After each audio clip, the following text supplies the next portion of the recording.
En este tiempo vamos a comenzar a ver la vida de el primer mediador que la Biblia menciona en sus páginas. En el Nuevo Testamento nos enseña que Jesucristo es el mediador entre los hombres y Dios.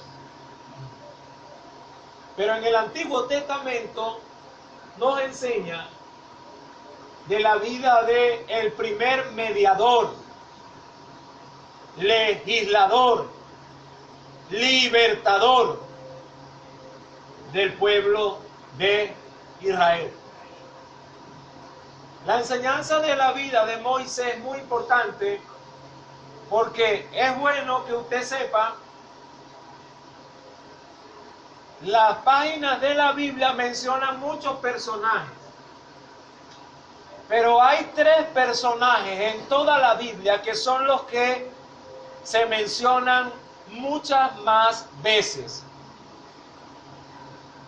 Esos personajes son Jesús, Moisés y David. Solo hay 3 que la Biblia menciona muchas más veces que todos los demás. Esos 3 personajes son Jesús, Moisés y David.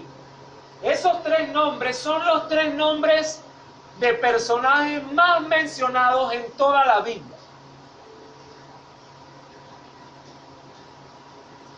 Por eso es que es muy importante que preste atención a la enseñanza de la vida de Moisés. Porque estaremos hablando de uno de los personajes que la Biblia menciona más que el resto de los demás personajes.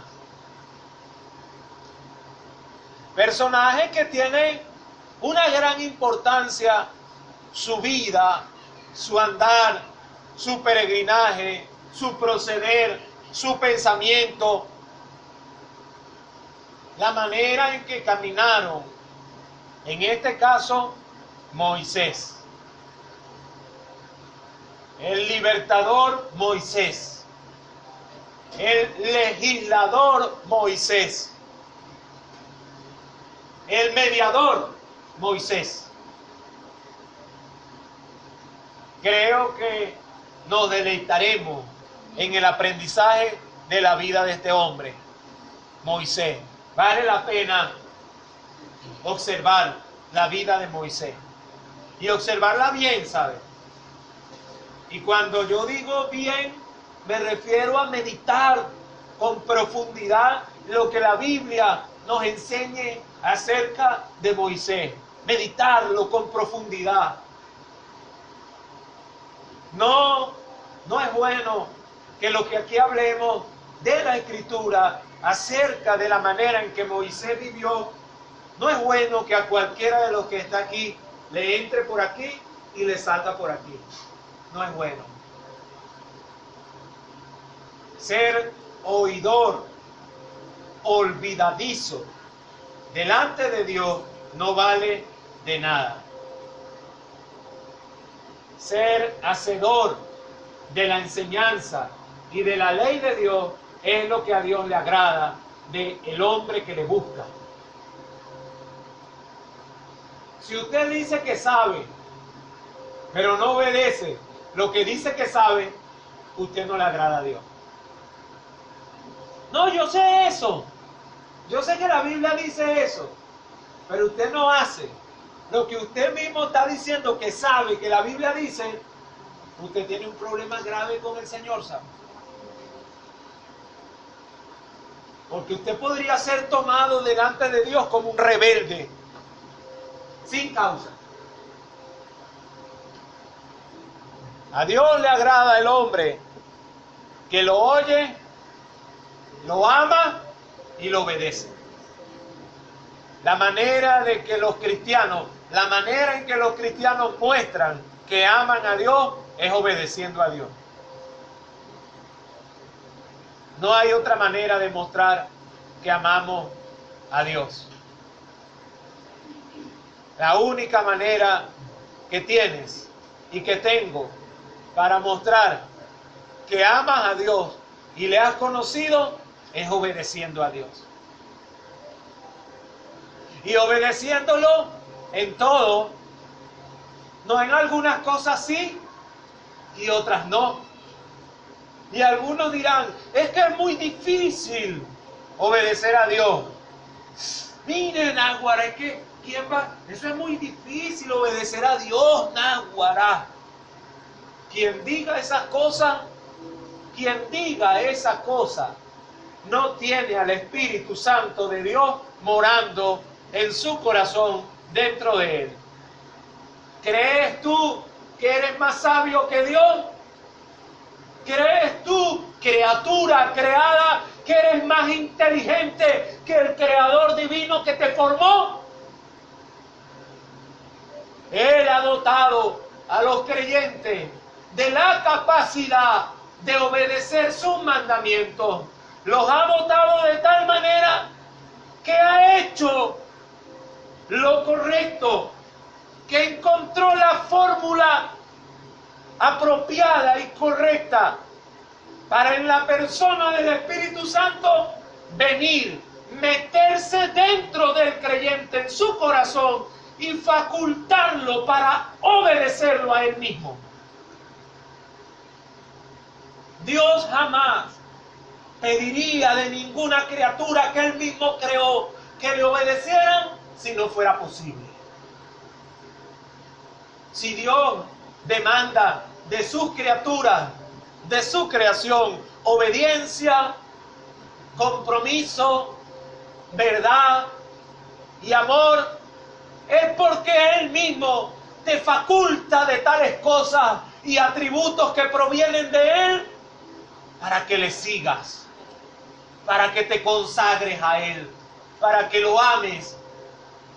No oses argumentar en lo contrario, porque si Dios ha dicho que es posible que el hombre le ame y le obedezca, es porque Dios ha provisto los mecanismos eficientes y verdaderos para que el hombre viva en integridad, santidad, amor y obediencia para con Dios. Aunque en este tiempo no se vea, la Biblia dice que así es. El mecanismo más importante que Dios ha provisto para su criatura es venir a vivir dentro de la criatura como templo y morada. Primera de Corintios 3:16, Primera de Corintios 6:19, dice: no ignoréis que vosotros sois templo y morada del Espíritu Santo.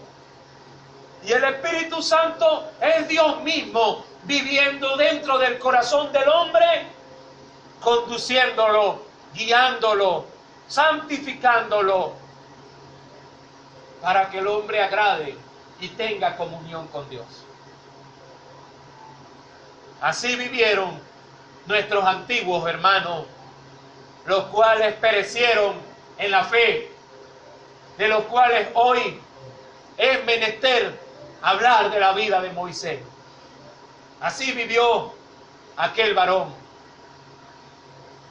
Y creo que en este tiempo es posible seguir viviendo delante de Dios de estas mismas formas, porque Dios continúa vivo. No se ha cortado el brazo de Jehová para salvar. La santidad no se ha extinguido de Dios, ni de los que le buscan. La santidad, la verdad y el poder del Evangelio siguen vigentes para aquellos que han creído con verdad, sin hipocresía ni falsedad. Aquellos que no andan en una falsa y vana religión, sino aquellos que han conocido al Dios eterno, el cual les ha dado salvación por la muerte en la cruz del Calvario y por la gracia que ha derramado, la cual emana hasta hoy para que los sedientos, los penitentes, los perdidos y extraviados vengamos y pongamos el vaso lleno con las gotas de gracia y de sangre que purifica y salva el alma de aquellos que crean.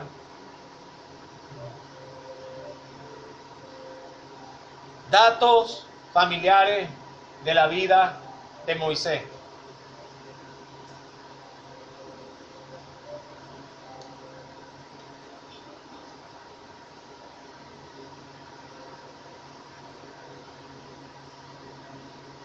Los padres de Moisés fueron Amram y Jocabed. Así se llamaron los padres de Moisés.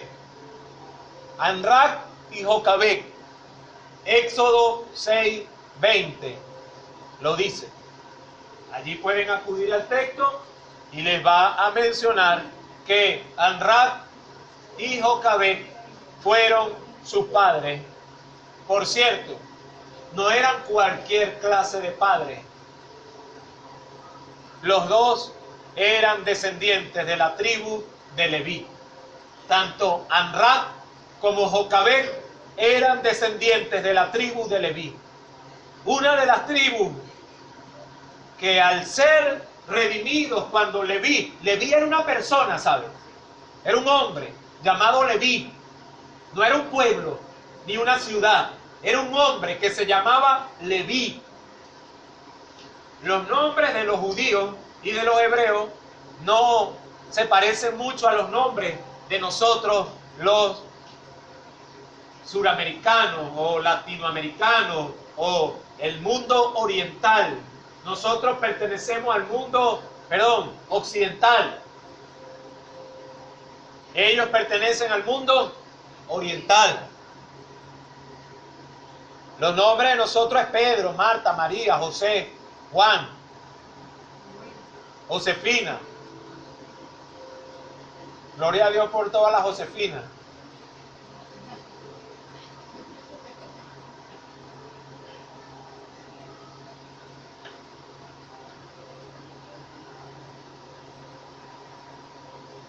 El papá de Moisés se llamaba Amram y su mamá Jocabed. Eran de la tribu de Leví, la tribu que Dios llamó para consagrarla al sacerdocio del templo, del tabernáculo. O sea que los descendientes de la generación de Moisés eran gente que Dios tenía con ellos propósito. Dios no llamó a Moisés de cualquier tribu. Dios llamó a Moisés de la tribu de Leví. Moisés es descendiente de la tribu de Leví. Aquella tribu que fue consagrada al sacerdocio, al servicio del tabernáculo y del templo.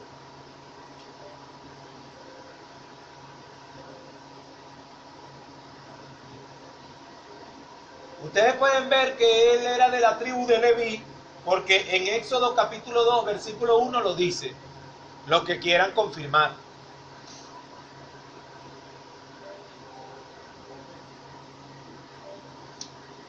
Moisés tuvo esposa.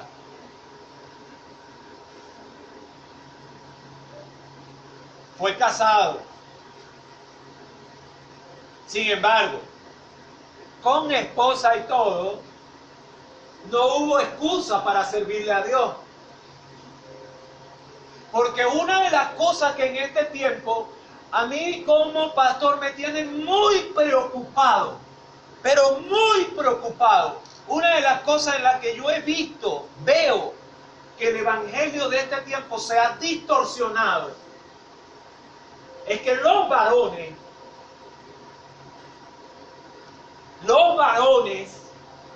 interponen a su mujer y a sus hijos y a su casa como excusa para servirle a Dios. Yo no puedo, dice, porque yo tengo una familia que sustentar y yo tengo una familia que sostener.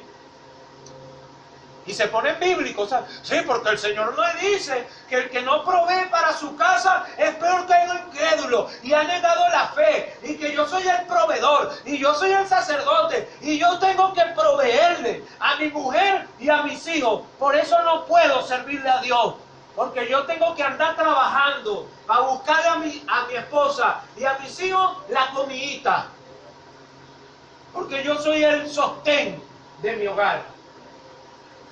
Me preocupa con gran manera esa manera de pensar, ¿sabes?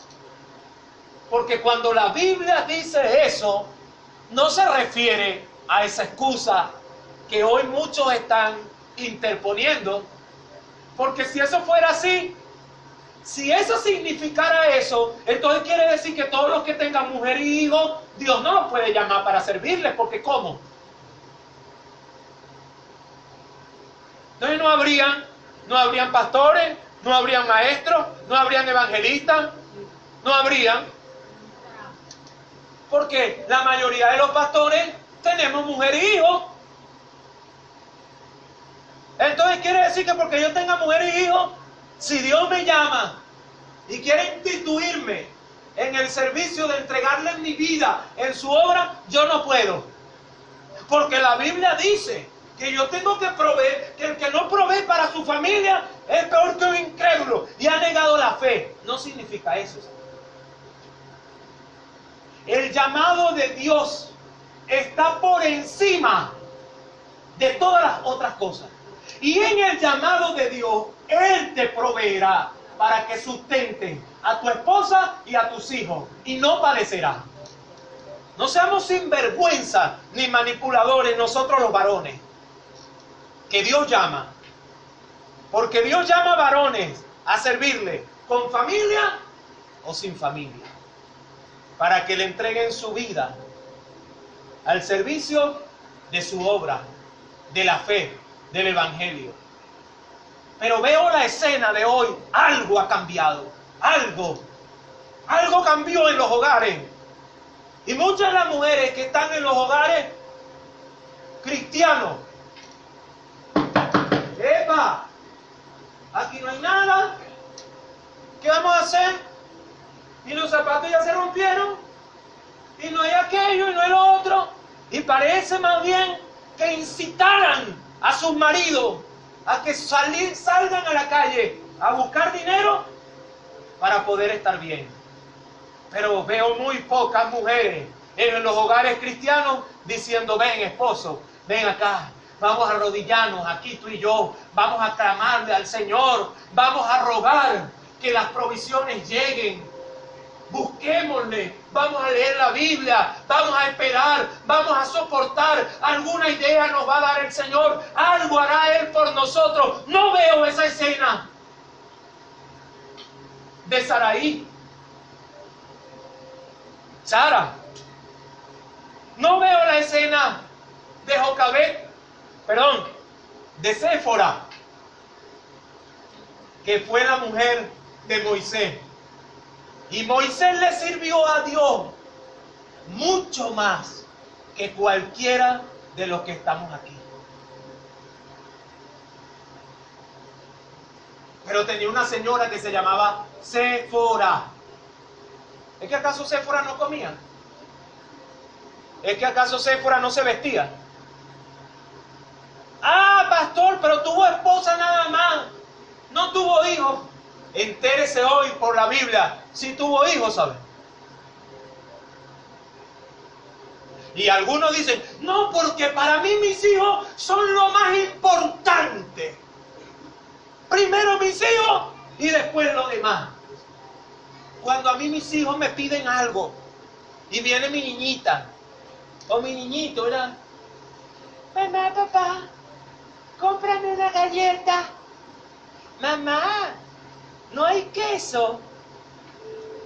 Mamá, ¿y cuándo vamos a comer pollo?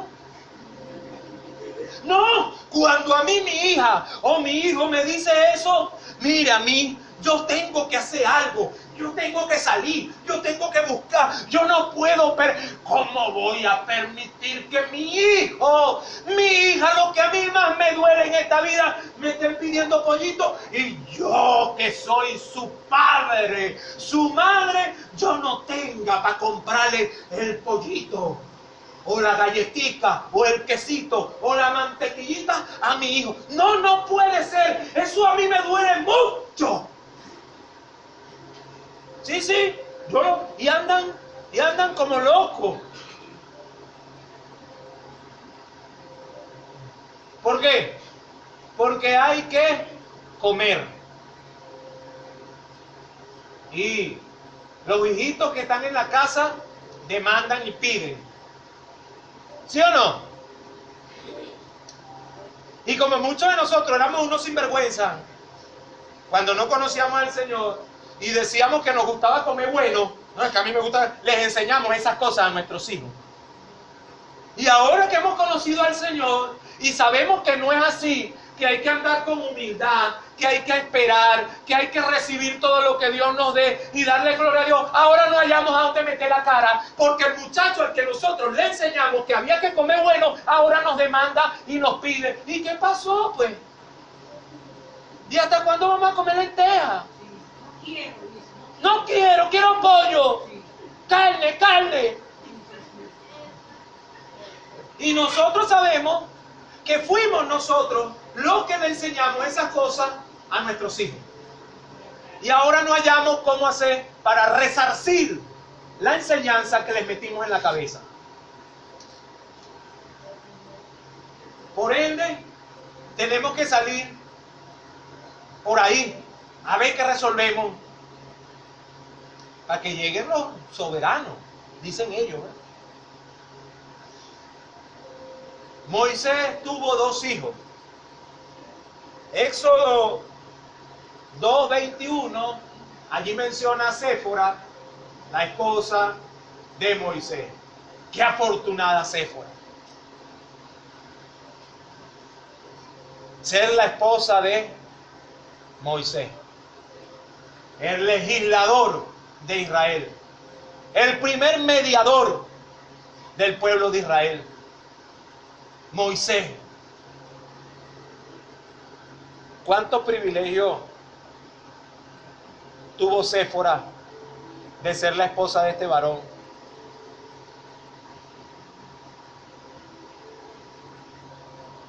Pero ¿cuánto tuvo que haber colaborado? ¿Cuánto tuvo que haber ayudado Séfora a Moisés? Hermana que estás aquí, vamos a estudiar 2 personajes en uno, ¿no? Vamos a estudiar a Moisés y a Séfora. Aprende de Séfora. Moisés, ¿para dónde vas? Te vas a ir 40 días para... 40... Moisés, ¿qué voy a comer yo? ¿Y quién me va a ayudar con los muchachos? ¿Y qué?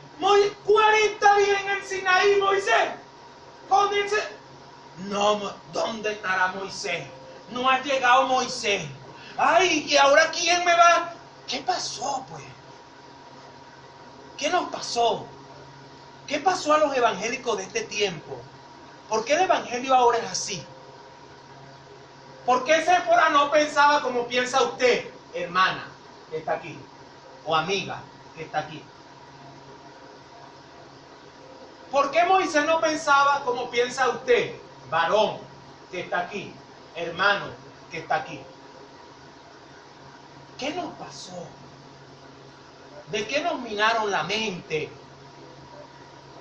Séfora era de carnita y hueso, ¿sabe? Así como usted.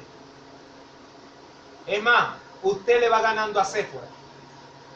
Si usted ha creído, en usted vive el Espíritu Santo. En Séfora no. El Espíritu Santo no vivía en Séfora. Sin embargo,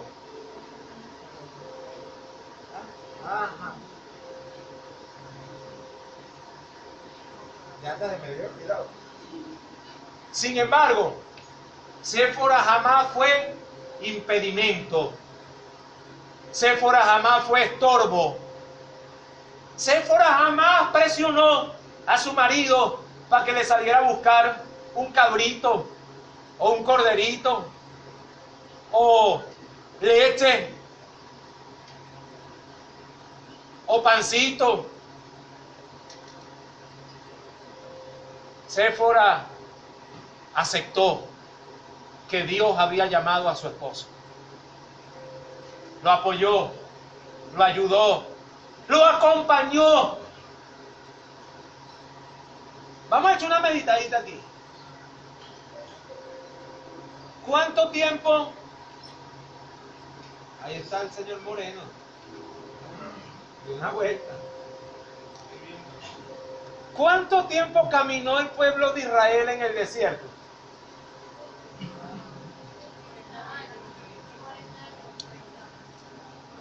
¿Moisés estaba con ellos? ¿Sí o no? ¿Y Séfora? Moisés, ¿y hasta cuándo vamos a andar aquí en este solazo? ¿Y para dónde? ¿Y para quién me mandaría a mí a casarme contigo? Y de paso puro desierto. Y de paso con ese poco de gente. Y por cierto, la Biblia lo dice, lo vamos a ir viendo poco a poco. Y tú te vas desde la mañana y te sientas allá en el patio de jueces juzgando a todo ese pueblo todo el día, no me dedicas tiempo, no me atiendes, no me escuchas, no sé, tú, Moisés, y entonces pues.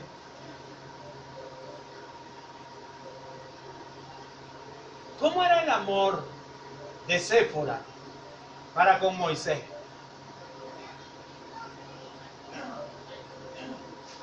Hermana, ¿sabe qué le contenta a una mujer de Dios? ¿Sabe qué llena el alma de una mujer de Dios?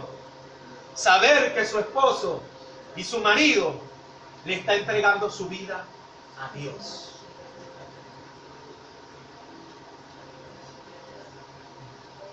Eso es lo que a una mujer de Dios le debe llenar más el alma y el corazón. Ver a su esposo entregándole su vida al Señor, al Evangelio. Pero algunos dicen, es que yo lo quiero para mí, es que yo lo quiero al lado mío, es que yo no me puedo separar de él. Si lo ama y él está con Dios, déjalo. Déjalo que ame a Dios, déjalo que entregue su vida a Dios, déjalo que sirva a Dios, déjalo que se consagre a Dios, porque si no lo dejas, Dios te va a pedir cuenta a ti de ser estorbo en la vida de tu esposo. Y esposo que estás aquí, nuestro mayor contentamiento debe ser ver a nuestra amada, a nuestra paloma, a nuestra gacela, verla, entregarle la vida a Dios, al Evangelio, a la causa de la fe, de la piedad, de la justicia. Varón que está aquí, no seas estorbo, porque eso antes en la Biblia nunca fue así. Moisés tuvo 2 hijos. Esa siempre es la brisa. Nos avisa que ella está aquí. Moisés tuvo 2 hijos, Gerson y Eliezer. Tuvo 2 hijos, ¿saben? No tuvo uno. Hay algunas personas, y que cristianas, que con un hijo ponen unas excusas. No, es que tengo que ir a hacer no sé qué. Es que tengo que llevarlo para no sé dónde. No puedo ir para el culto porque tengo que llevar al hijo mío para el fútbol. No puedo ir para el culto el domingo porque tengo que llevar al hijo mío para el fútbol. Papá, que estás aquí.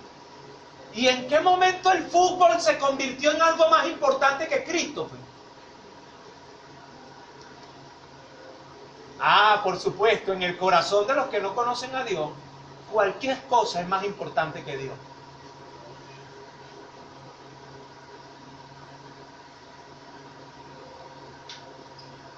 Pero Moisés tuvo dos hijos, Gerson y Eliezer. Éxodo 18, verso 2 al 4 lo dice, los que quieran confirmar el pasaje.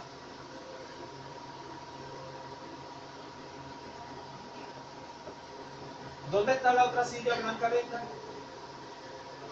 Ajá, está afuera. Sí, no está.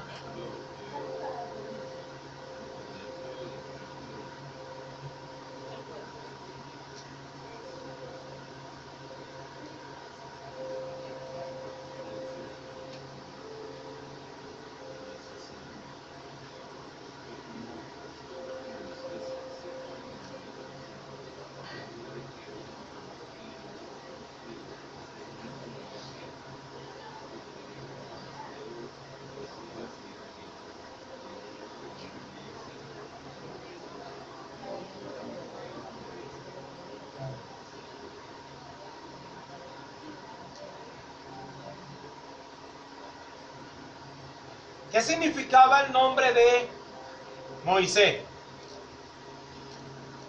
Bíblicamente hablando.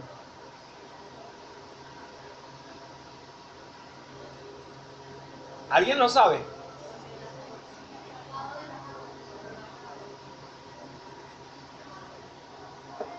Significa sacado.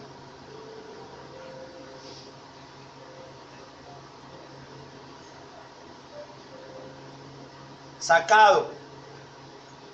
Éxodo 2:10 lo dice. Y literalmente eso fue lo que Dios hizo con Moisés.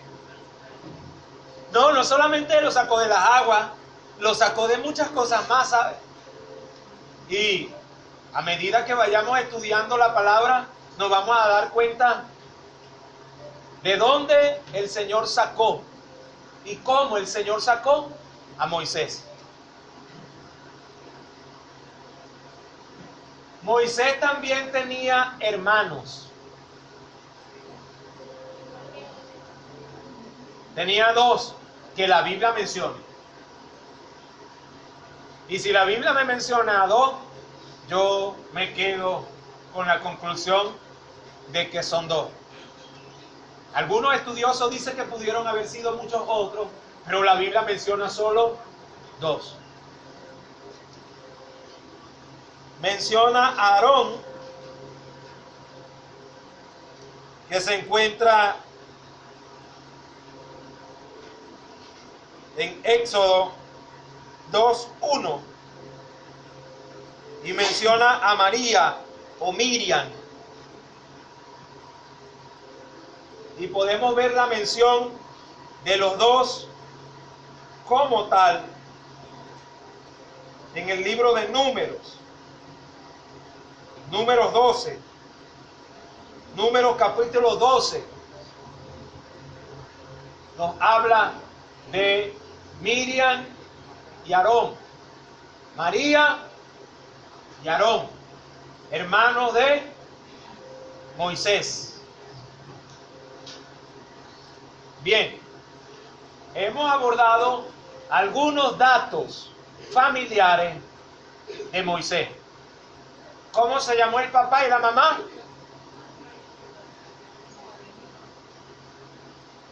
¿Cómo se llamaba el papá? ¿El papá?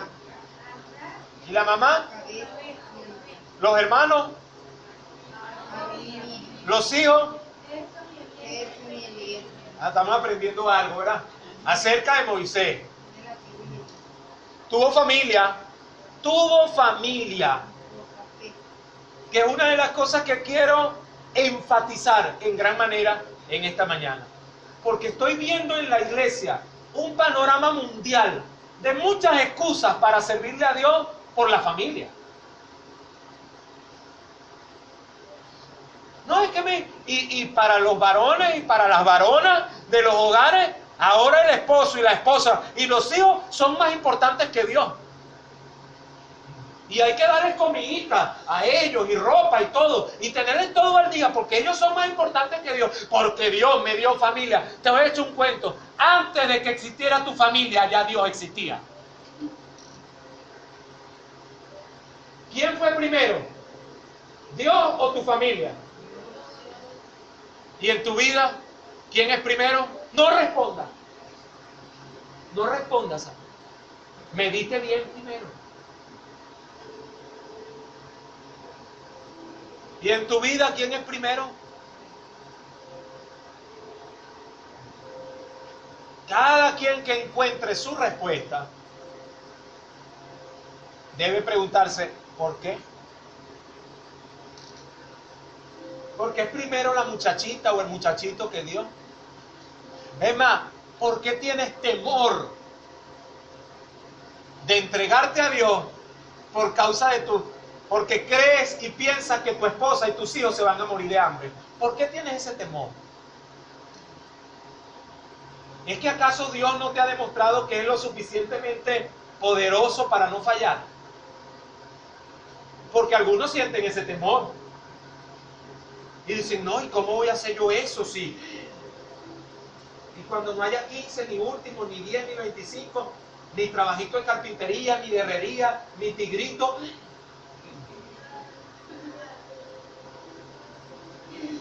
¿Qué voy a hacer?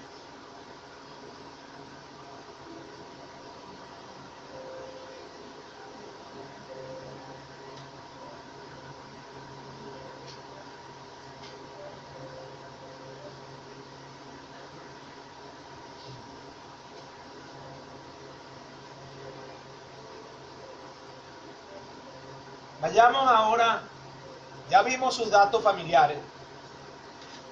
Ahora vamos a ver un poquito de lo que es el comienzo de la vida de Moisés en las Escrituras. Estos datos fueron un poco para que el panorama de la vida de Moisés esté un poco más claro, ya sabiendo que tuvo papá, que tuvo mamá, que tuvo hijos, que tuvo esposa, que tuvo hermanos. Éxodo capítulo 1, voy a empezar la lectura.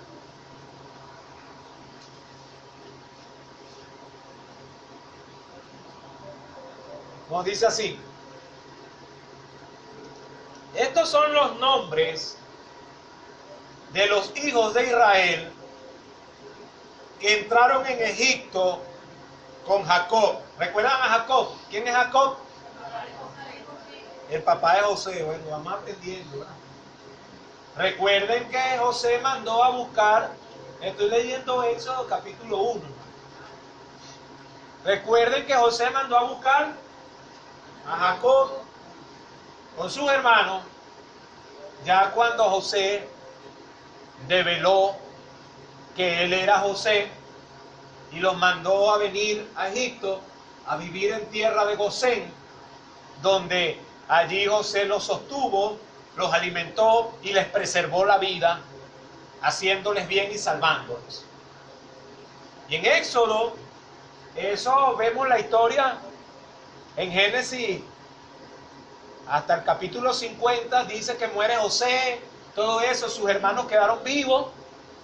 Y en Éxodo capítulo 1, entonces, empieza narrándonos esta historia que nos dice, estos son los nombres de los hijos de Israel que entraron en Egipto con Jacob. Cuando cada uno entró con su familia. ¿Cada uno entró con qué? ¿Cada uno entró con qué? ¿Cada uno entró con qué? Ah, tenían familia también, ¿verdad? Leví tenía familia y la dejó. Cuando Dios llamó a Leví a consagrarse al servicio del tabernáculo, Leví obedeció a Dios y dejó a su familia. Cuando digo las dejó, me refiero en el sentido de que Leví nunca puso a su familia primero que a Dios. Pero los evangélicos de este tiempo son así. Primero su familia y después Dios. Primero atienden a su familia y después Dios. Entonces, claro, como en la Biblia hay enseñanzas del matrimonio, se aprovechan de eso para ponerlo como excusa. Pero Dios está por encima de la enseñanza del matrimonio que está en la Biblia. Dios mismo. Porque entonces, ¿quién le va a servir a Dios? ¿Quién se entregará con su familia, con sus hijos, a servirle a Dios entonces? Porque como Pablo, fueron pocos, no muchos fueron como Pablo. Pablo no tuvo esposa ni hijo, pero no todos fueron así. Ese fue Pablo, pero los demás no fueron así. Los demás tuvieron familia y aún así sirvieron y se consagraron a Dios.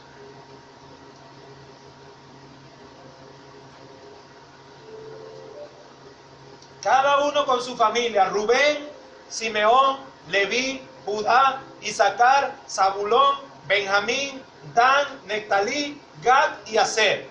Todas las personas que le nacieron a Jacob fueron 70, y José estaba en Egipto. Esa fue la familita de José. Cuando fueron a Egipto, llegaron allá a Egipto 70 personas. Aquí estamos, José. Usted nos mandó a buscar. Esta es la casa de Jacob. 70 personas. Cada varón, cada hijo de Jacob con su familia. No hay excusa, hermano. Usted y yo, con nuestra familia, podemos servir a Dios. No hay mayor privilegio que servir a Dios con tu esposa, con tu esposo, con tus hijos, con tus hijas. ¿Cómo pondremos a nuestra familia de excusa y que por la comida? Porque tenemos que buscarle la comida. Porque tengo que trabajar para alimentarlos.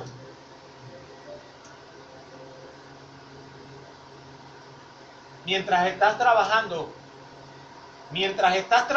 para alimentarlos, no los estás ni instruyendo, ni cuidando, ni guardando, ni protegiendo. ¿Por qué? Porque estás trabajando para alimentarlos. Y a muchas historias de esos que se la pasan trabajando para alimentar a su familia terminan muy mal, ¿saben? Los hijos los odian. Porque tarde o temprano, cuando tu hijo tenga 13 años, te va a decir en tu cara: que tú nunca has estado para mí. Tú nunca me has dado un consejo, tú nunca me has cuidado, tú nunca me has instruido.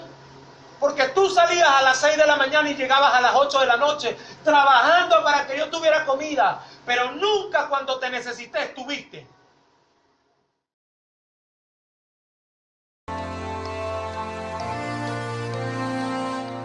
Levantaré hoy el fundamento, sus calzadas restauraré.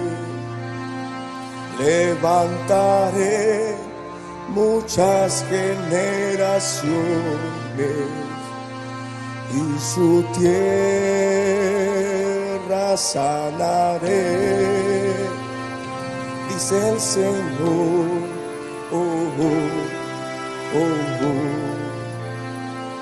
Levantaré